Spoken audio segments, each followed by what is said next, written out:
Maging ang aktres na si Ellen Adarna ay naging bukas at tapat sa pag-amin na minsan sa kanyang buhay ay nakaramdam din siya ng insecurity. Sa isang live Q&A session, isang netizens ang nagtanong kay Ellen kung sino ang kanyang girl crush. Inamin naman ni Ellen na si Christine Hermosa ang girl crush niya dahil nung nakita niya raw ito 12 years ago sobrang ganda raw talaga ni Christine. Ayon kay Ellen, maganda na raw talaga si Christine sa telebisyon, pero iba pa rin daw ang dating nito sa personal. Ikinwento ni Ellen na habang siya ay nakaupo, pumasok si Christine at doon niya napagtanto kung gaano ito kaganda sa totoong buhay, dahilan upang makaramdam siya ng insecurity. Mataas nga raw ang standard niya ng ganda, dahil oo naman, maganda nga kasi si Ellen.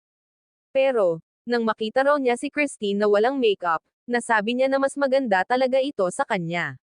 So, local dye, Christine Hermosa.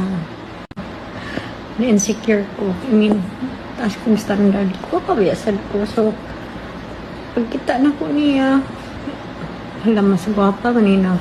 Oo, di man niya siya malalis, di malalis. You cannot argue that she is really beautiful.